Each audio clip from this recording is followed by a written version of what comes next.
So in this video, we're going to look at how we can calculate a chi-square test of independence in Excel. Now, there are some preliminary things we have to talk about. A chi-square test of independence is going to be based on a two-way table data. So let's briefly look at that.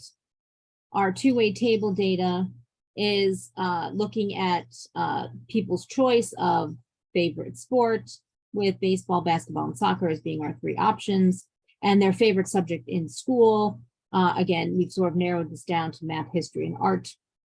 And we have this data that we've collected. And what we want to know is, are the variables favorite subject and our favorite sport, are they dependent or independent? So is there are someone more likely, for instance, to like math and then also baseball, or are they more likely to, if they're sort of an artist, to maybe like something else? So this is an open question. I have no idea, honestly.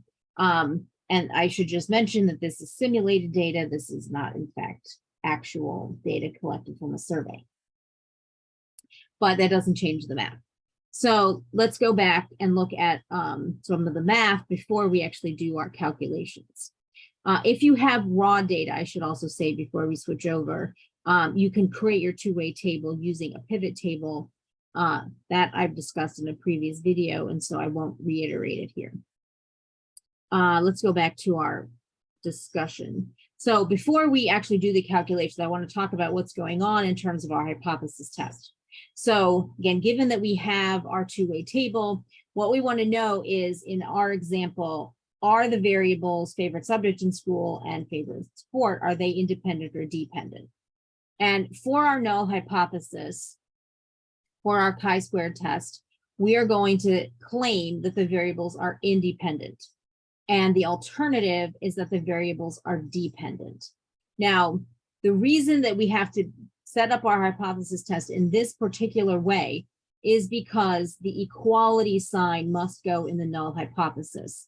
And for something to be independent, it has to satisfy a particular condition that we talked about back when we discussed probability.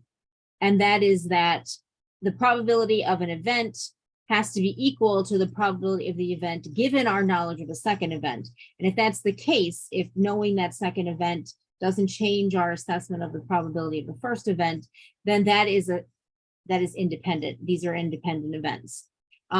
Or another way of thinking about this is that the and condition, the probability that A and B occur, is equal to the probability of A times the probability of B.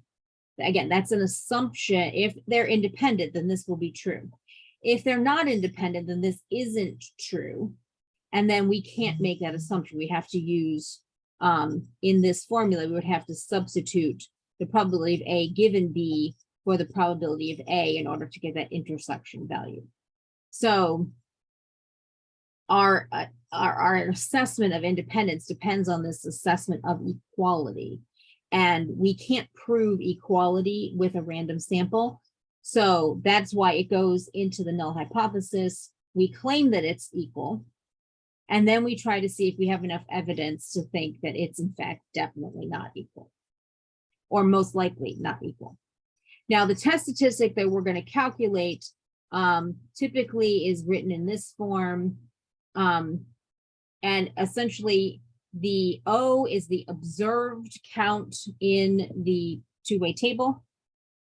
And it has two subscripts because there are rows and columns. And then E is the expected value for that corresponding thing in the table, that corresponding position in the table. We take the difference, we square it to make it positive because we don't care which direction it's different, only that it is different. And then we scale it by the expected value. So a small difference is a big deal if the expected value is also small. But a small difference is nothing compared to a expected value, which is very large. That's essentially what we're working with here. So we're in some ways calculating a relative error. And we're going to add these all up. And then that gives us our chi-square test statistic. There is a chi-square distribution that we're going to do our calculations from. It's worth noting that the chi-square test statistic is that test is typically a one-tailed test, and it has a minimum score of 0. And so we're going to calculate the probability of being greater than that value. Now, the main thing that we have to calculate before we can calculate these formulas is we have to find out what the expectations are. And the expectations are going to be based on the assumption that the data is actually independent.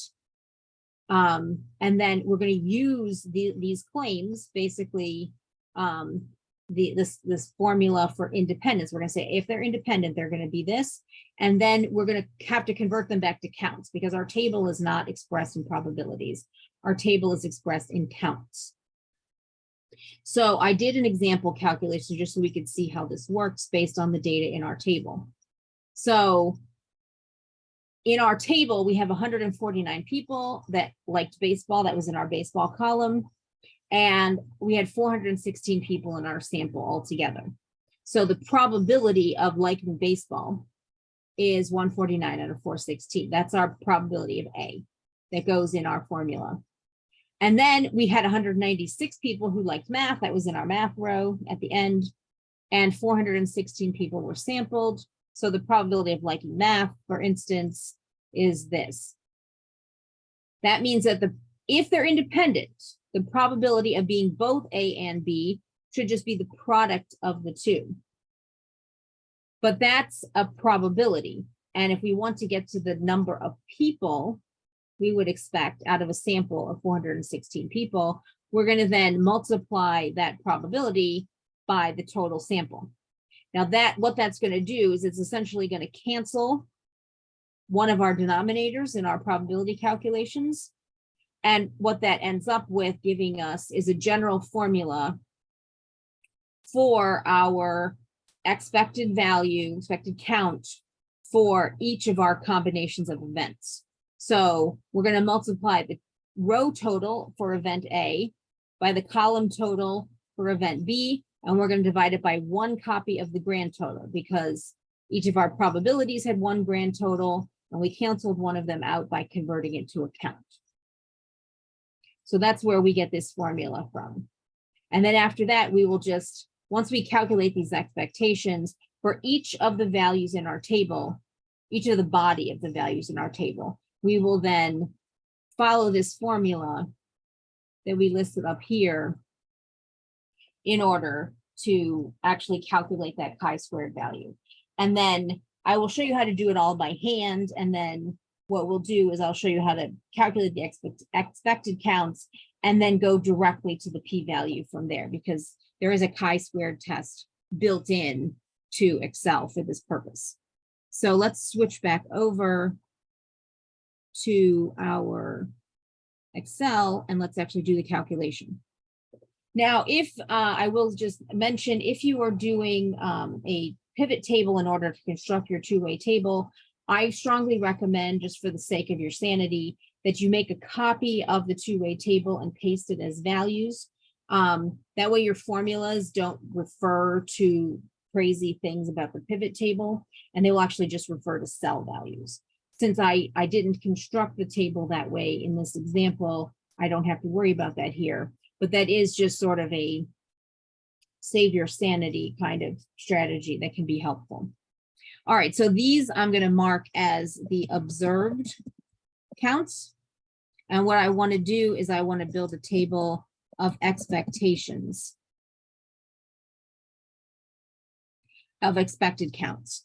Now, to start with, what I'm going to do is I'm going to copy the table, and I'm going to just copy the data for the body of the table and the headers. I do not need to copy the totals because the totals are not going to appear in my final calculation. Just the body of the table is going to appear in my final calculation, but I want to keep the headers so that I know what everything means. Now, later on, we're also going to have to worry about the degrees of freedom for our table, and it's going to be based on the size of our table, but it's going to be based on the size of the data in our table, not the size of the totals and the grand total columns. So this is another reason why we sort of eliminate these as we do our calculations. We don't really want to include them. Okay, now each of these are they're just a copy of the observations. We want to recalculate the copy of the expected count. Now, again, we did this calculation sort of thematically with this first example, and I'm just going to show you what it looks like in Excel, and then we'll copy that formula for the whole rest of the table. So I'm going to write over this. Now, we said that the total number of people who played basketball, this was the row total. And then we need the total number of people who like math. That's our column total. Or sorry, this is our column total. This is our column total. This is our row total. And then we divide that by the grand total. Now, we can go through, so basically what we're expecting is around 70 people, if these are independent, would like math and basketball. Is a difference of 5 a big deal? We don't know until we do the test. This could just be random noise. Now, we could just sort of systematically go through and just construct all of these individual formulas. Basketball, column total, times math, the row total, divided by the grand total. Certainly, we could go through, we could do this individually. Column total times row total divided by grand total. And for tables that aren't very big, then this is fine. But we can also try to be a little clever. Column total times row total divided by grand total. And we can put in our dollar signs in the right places. Then we can actually just create this formula one time and then copy it through the rest of the fields. So this one, I want to stay the same when it goes down here, which means I don't want to update the row in the column total. When I copy this over this way, down the row, this value right here is the column total. I don't want the column to change, but I do, if I copy it down, I want the row to change. But the grand total, I need to stay in the same place no matter where I copy it. And so now I can do this. Now I can do this. And then I can verify using my formula. D6, this is my column total. E5, this is my row total divided by my grand total. So if you put in the dollar signs in the right places, it's a little tricky to kind of figure out, but you can just construct the formula one time, copy it over, or you can just manually do it because, again, this is only 9 values. It's not that big a deal. Okay, so these are our expectations. So our formula for the chi-squared statistic first had us subtract the values. And so I'm going to just reconstruct this table, and then I'm just going to do the calculations in the table so we can see, because they're doing it for each observation. So again, I'm going to copy this down here, and I'm going to subtract observations minus expectations. So for each entry, I'm going to make this difference. So this is going to be observation minus expectation. And I don't have to worry about the dollar signs here. When I copy it, I do want it to do all of the individual values.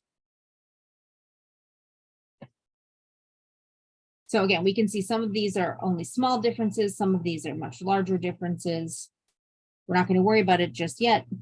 The next thing that we want to be able to do is we want to, again, I'm going to copy the body, so I have structure. The next thing I want to do is I want to square the differences. So again, for each one of these entries, I'm going to take my previous difference that I just calculated, and I'm going to square it. And then I'm going to copy that over the whole table.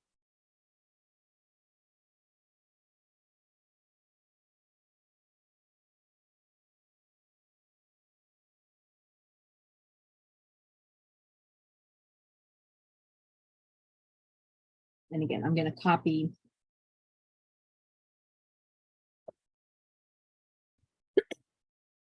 so that I have a structure to put things in. And the next step of the calculation is to take the ratio with expected value. So in each one of these, we're going to take our squares and we're going to divide it by the expected value that we calculated. So that was that EIJ in the denominator.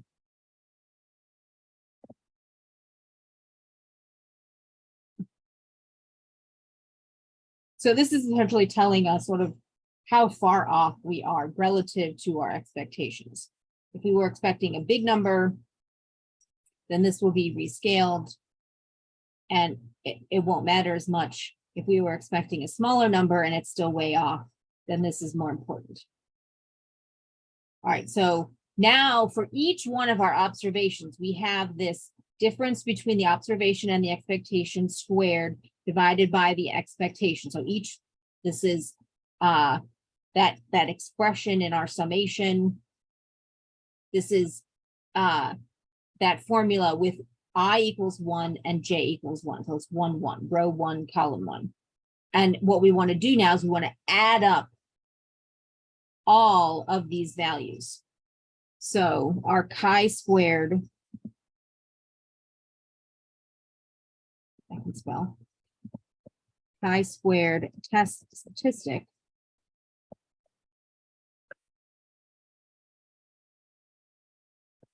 is just the sum of all of these values. So our test statistic is 30.698. And what we're going to do is first we're going to find the degrees of freedom. The degrees of freedom for our chi-square distribution, it's like the t's test. It has a particular method of calculating degrees of freedom. It's different than the t-test, but it is like the t-test in that there is such a thing as degrees of freedom. The formula for degrees of freedom is m minus 1 times n minus 1, where m and n are the rows and the columns of the body of our two-way table. So this is, again, why I'm leaving off the total rows, because they don't count. Here I have 3 rows, 3 individual categories in the favorite subject category, and I have 3 sports. So m is 3 and n is 3. In this example, and so my degrees of freedom is going to be 3 minus 1, which is 2, times 3 minus 1, which is also 2. 2 times 2 is 4. And then we're going to convert this to a p-value using the chi-squared distribution. And again, because this is used for hypothesis testing, most of the time, we're going to use the chi-squared dist right tail, because we want the probability, not that's less than that value, which is the chi-squared distribution normally, as with other distributions, but we actually want the right tail. So rather than doing the complement, they've built this function in for us. The x is the chi-squared test statistic that we calculated, and the degrees of freedom is going to be where we calculated the degrees of freedom, which is 4. And so this is a very low p-value. We'll come back to that in a second. Now, there is a faster way to get to the p-value if you don't need to show your test statistic and your degrees of freedom and everything else. If you don't need to show all of your work, you can, once you have calculated your expectations, you can stop here. You don't have to do all of these other calculations to get the chi-squared value. There is a function built into Excel that will take the body of your table up here and the expected values, which you do have to calculate these.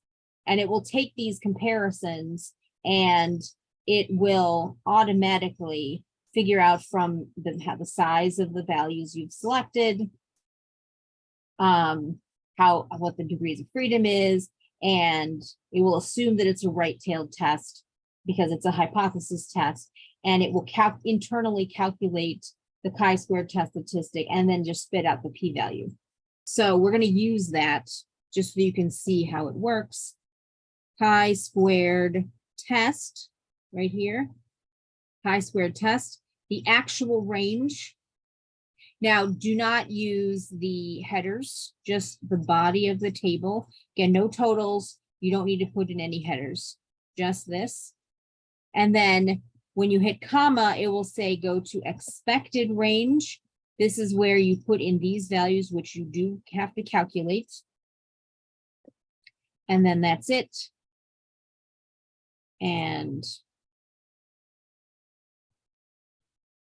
that didn't work because I did something wrong. I hit something on my way down. Let me try again. There we go. There we go. So we get the same p-value. So we're doing the test the same way, but this one is calculating everything else that we've done. Since calculating our expectations, it's doing it all inside the function, and it's just going to spit out our p-value. So this p-value is less than 0.05, our standard significance level. And so we reject the null. This is strong evidence that the data, the variables,